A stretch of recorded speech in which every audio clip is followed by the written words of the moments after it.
What is on the papers, the front pages of newspapers across Nigeria this morning. I have with me public affairs analyst Razak Olukoba, as well as a social commentator Smart Akpejoye. Good morning, gentlemen. Nice to see you. Good morning, viewers. Yeah, exactly. Good morning and happy new month. Very good. Happy Workers' Day. Happy Workers' Day. Exactly, exactly. All right, let's begin with the Vanguard. That's where we start from this morning. On population rise, more Nigerians to fall into extreme poverty. Experts are revealing that. And no plans to control population. The federal government is saying that. And Rewane Akinwumi, Oji, Shekarau, Nuri, others react on this. Nigeria, South Africa dragging sub-Saharan Africa's economy down. The IMF is saying that. Okay, we'll be talking about that briefly. Then let's get to The Nation from there. From the Vanguard, let's go to The Nation newspaper. 8.9 trillion naira budget. Lawmakers plan 23.7 billion naira severance package. Legislators raise estimate by 90 billion naira. Okay, that's on the front burner across Nigeria today as well. From The Nation, let's go to the Blueprint. Blueprint is our next paper now as National Assembly passes 8.916 trillion naira 2019 budget. Saraki, Dogara, others get 23.67 billion naira severance package. Appropriation jacked up by 90 billion naira. Reps justify increment. Okay, that's what the Blueprint is reporting this morning. From there, let's go to the Daily Trust. Daily Trust is our next paper now. And it says, okay, Daily Sun, rather. Daily Sun is our next paper now. It says, alleged offenses. Saudi grants Buhari's request on Zainab. Frees woman whose luggage criminals planted drugs and sent it to probe circumstances surrounding arrest. Okay, this has brought jubilation across, not just to the family, but across Nigeria. From Daily Sun, let's go to the Guardian now. Let's go to the Guardian now. National Assembly raises 2019 budget by 90 billion naira. Okay, it's 8.916 trillion naira. Okay, that's what the Guardian is saying this morning. From the Guardian, let's go to This Day.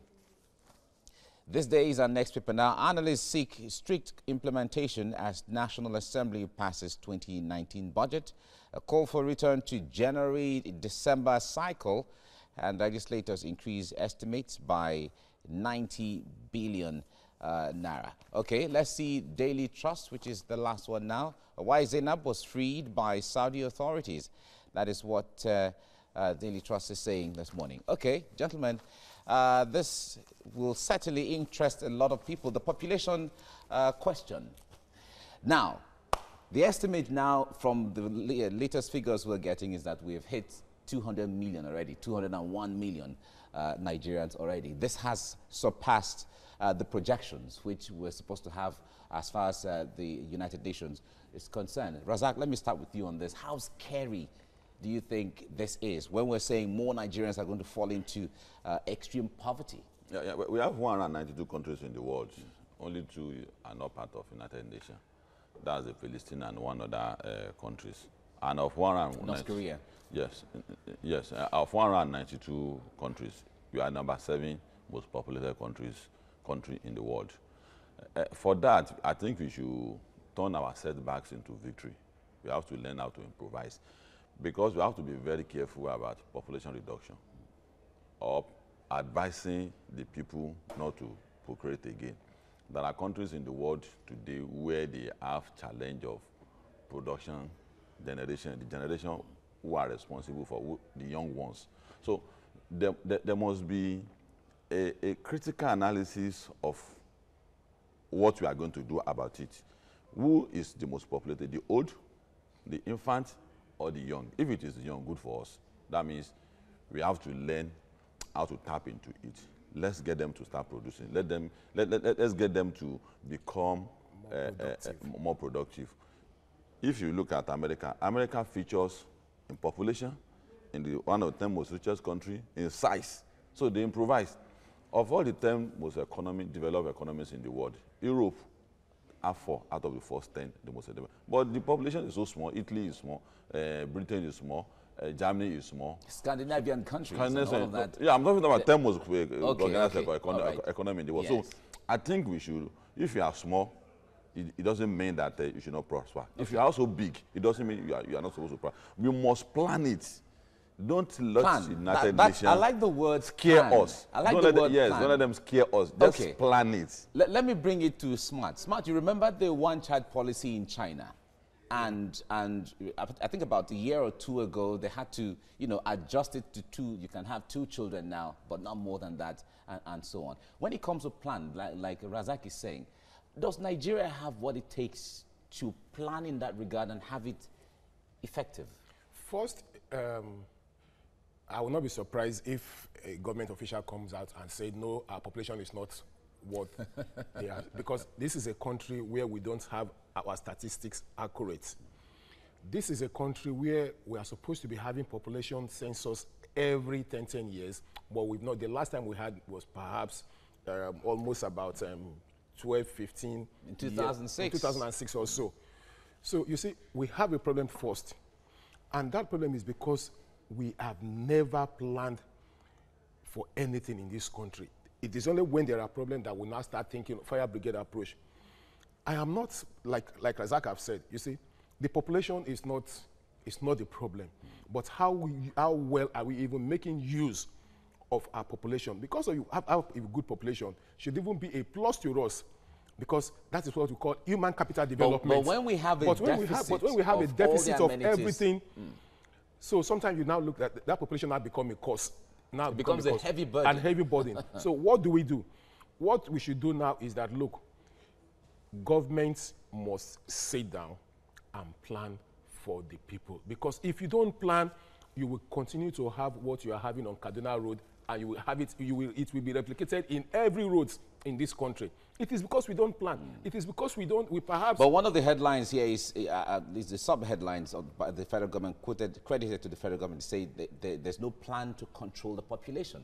Now, Razak, if I have to take it back to you, remember in the Babangida administration, there was a time it was mooted that, or suggested that Nigerians should start having just about 4 children. And we saw the reaction from Nigerians from ethnic grounds and from religious grounds and all of that. If government has to take decisive action in planning, what area of planning should this be now? Yeah, in almost the whole of Europe now, there's a tacit suggestion that people should begin to increase population, because there's this challenge that there are more old people than young people. So it comes back to that is different on the African continent. But in the African continent, that's why we have to wake up, like my colleague here have said, that we have to wake up to the reality that why is it that things that are an advantage in the rest of the world is a disadvantage here? So we have to start planning. Okay. Canada is about the biggest countries in the world. They are looking for more people. Why? Because they are saying that they need more manpower to run their country. So in Nigeria too, we need more manpower. In China, you work 7 days of the week, but it's just 3 hours. If you want to work 3 days of the week, you work 12 hours. You see, this kind of population rationing of work, and to ensure that all of you work, you make contribution to the development of the country. We have to inject that kind of plan into us. 201 million is still the 17 is still okay if you know what you are doing. Considering our landmass, considering the natural resources we have, in China market, now, there are so many alternatives to planning. Okay. There are 115-story building where you have about 10 acres of land. In 200-story building, they plant yam, they plant all sorts of We have to leave it here now. So we have to do that in Nigeria. All right, we have to leave it here now. There's so much to talk about when it comes to population. Razak Olokoba, thank you so much for coming. It's a pleasure being with you. Smart Akpejoye, thank you very much. Thank you. Right. Well, it's time now for newspaper review. And I have with me a public affairs analyst, Razak Olokoba, and a social commentator, Smart Akpejoye. Gentlemen, thank you for coming on TVC Breakfast this morning. And good morning, viewers at home. All right, we'll head straight to the papers now, and I start with the Vanguard. Population rise, more Nigerians to fall into extreme poverty, experts speaking there. No plans to control population, federal government. Rewani Akinwumi, Orji Shekarao, Nuri, others react. Nigeria, South Africa dragging sub-Saharan Africa's economy down, IMF responding there. And on the front page of the Nation newspaper, 8.9 trillion naira budget. Lawmakers plan 23.7 billion naira severance pay. To the blueprint now, as NAS passes 8.916 trillion naira 2019 budget, Saraki, Dogara, others gets 23.678 billion naira severance package. Appropriation jacked up by 90 billion naira. Reps justify increment. On the front page of the Daily Trust, alleged drug trafficking, why Zainab was freed by Saudi authorities, how my daughter was arrested, mother.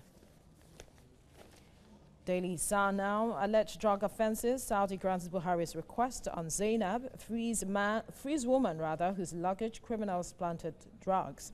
Senate probes circumstances surrounding arrest. We'll be looking at that shortly.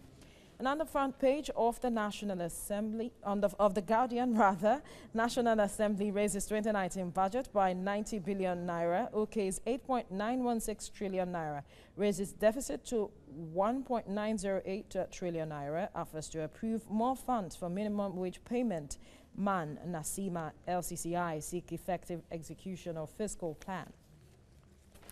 And finally, on the front page of this day, analysts seek strict implementation as National Assembly passes 2019 budget.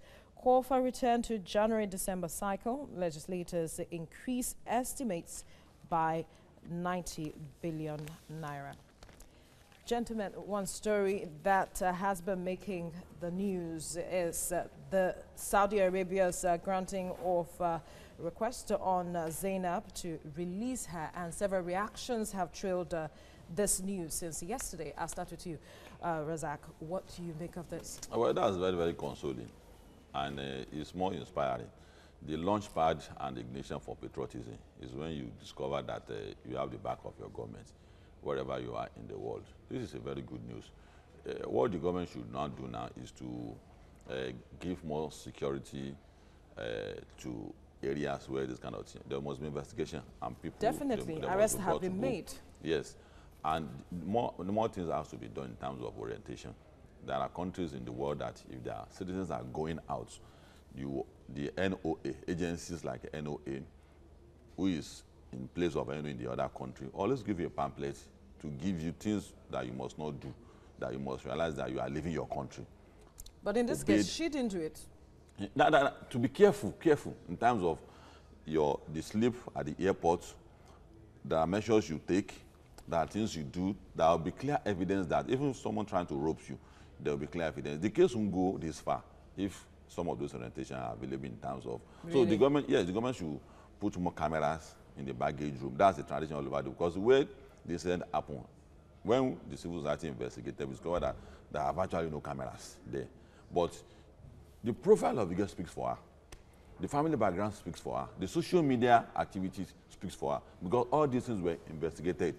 Our friends in school, calls were made that what is the background of this lady? If not for the intervention, it would have been very, very difficult to. But if there are evidence, even before the girl speaks in terms of camera, it happens all over the world. Rackets like that happen. But they discover them. There are unlawful movement of baggages that they discover and say that, no, this is not. Of course. Let's get a smart perspective to this now. The Saudi government is saying that evidences were given that prove that she was innocent, and that was why she was released. You see, I've always, first, I must commend the federal government of Nigeria for being very, very proactive, one, and supportive to the family and to the lady. Secondly, we must also at least appreciate Saudi government's effort to at least accepting the glaring evidence that they had. But be that as it may, just like what Zach have said, you see, it baffles me that I left my home with one piece of bag, only for me to not get to the destination. And you're not saying I have two bags. It has been tagged in my name. Where was this done? Before now, when I used to travel much earlier, we used to do what we call baggage identification. I'm not sure they still do baggage identification, because I have traveled over some time now. There was no baggage. Like there was no more baggage identification. So maybe this time now they should introduce baggage identification now. Number one. Number two, again, you see, our shortly after the conveyor belt, the cargo rooms are too vulnerable. Too many persons are there.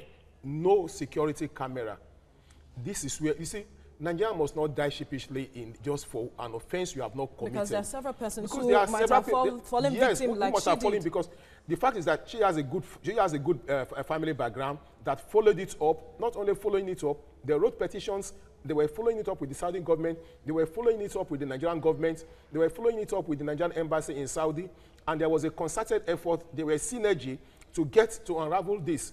You see, it is just unfortunate our desperation for wealth that we make you to go and do this. If not, this girl would have just died innocently. But we must come back to the drawing board. That drawing board is that's our cargo room. We must have security cameras there, and they must introduce baggage identification. Because if you are going to travel, they will say, okay, that is why they will ask you, they will close the counter 1 hour before departure time. They will now say, okay, baggage identification. You will go and identify your baggage. You will go down, identify your baggage. Okay, this is my bag. They will now put it back into the aircraft.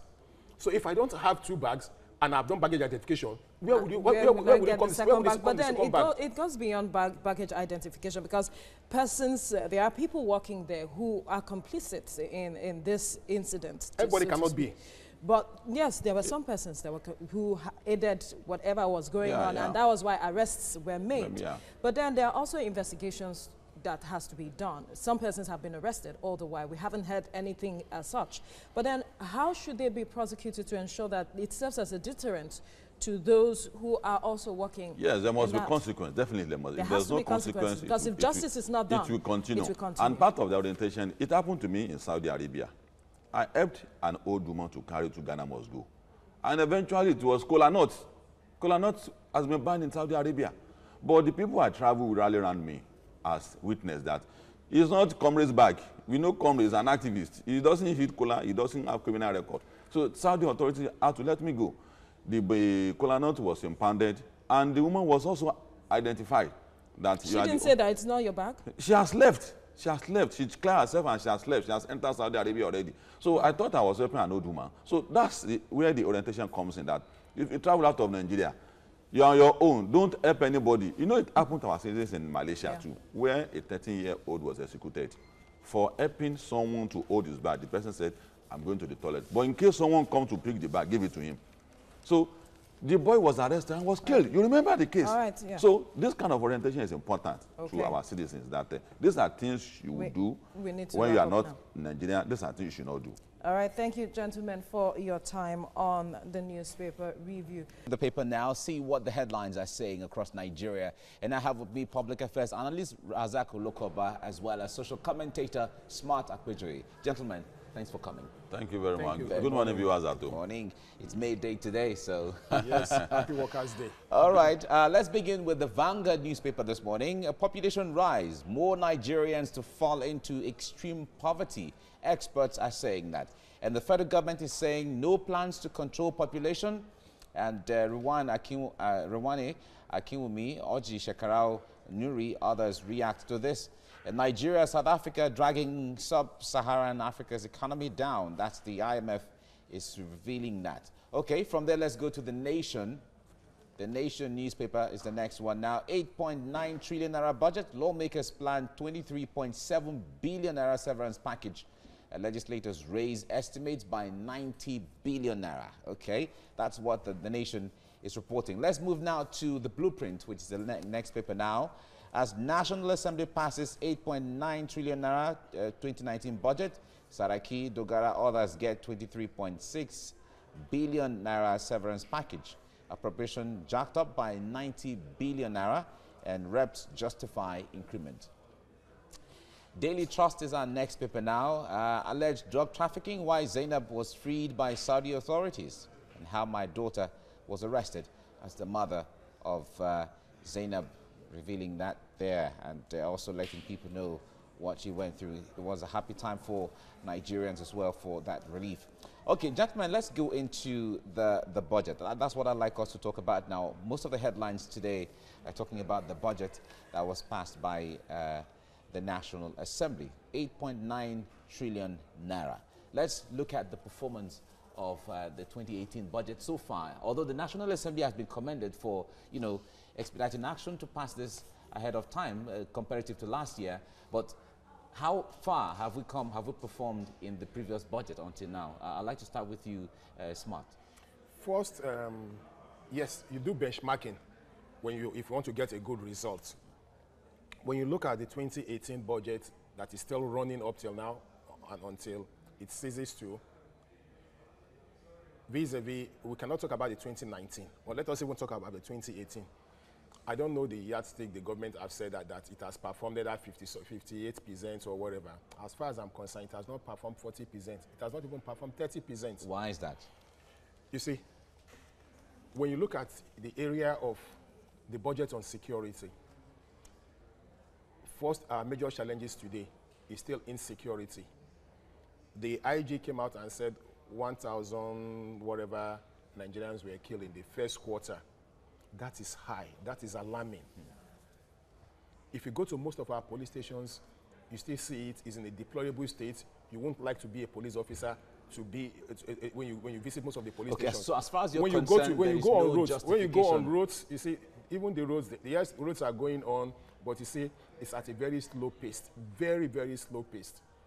So as far as I'm concerned, but there's a lot of work, especially when you talk about roads. There is a lot of work going on. You see the Lagos-Ibadan Expressway. If you're going to our road, the Sukuk Fund is really working there on the road, but you see, and so on. But okay, Razak, let me bring you in here now. The point there is, the 2019 budget, do you see anything unique about it? Yes, I did my own observation of the budget implementation. And I think from what I have seen, it may be true. For instance, if you look at roads too, there is no state in the country that the federal government project is not ongoing. So then on housing too, virtually, or except Lagos, there's mass housing going on. And I've took time to do assessment. The buildings are almost 70% completed in all the states of the Federation. So if you move to farming too, farmers are smiling to the bank for loans, and many countries that are agrarian states, now, are journeying up and commending the president. Then on origin and transportation, we are aware of what Amaechi has done in terms of rail. Then security, the challenge we have in the country is not because of the absence of gun and bullets, but what inspires, if you kill 10 Boko Haram, 20 will spring up. That is not security. It's another angle that the government must look into. Not more guns. It's a new dimension. So, by and large, I think it is a good thing. The new budget that is coming on board, some of us are not shocked by what the parliament has approved for themselves. Is a regular trademark, and I don't think we can do much about it. This 8th assembly, that is who they are. That is what they are. But is it different from the 7th or the 6th or the 5th and all of that? And that's why some of us are happy that parties are doing what they are supposed to do for the first time. That our parliamentarians must pursue the manifesto of the political party. Okay. In the last exercise, parties didn't do much, and that's why they got this result. In the next parliament, we won't be having parliament that will be increasing severance. And that's what led to the quick and the speedy approval of the budget. It's because of that severance. All right, Razak. All right, let's wait to see how things play out. Razak Olokoba, thank you very much for coming. It's a pleasure being with you. Smart Akwejoye, thank you very much. Thank you.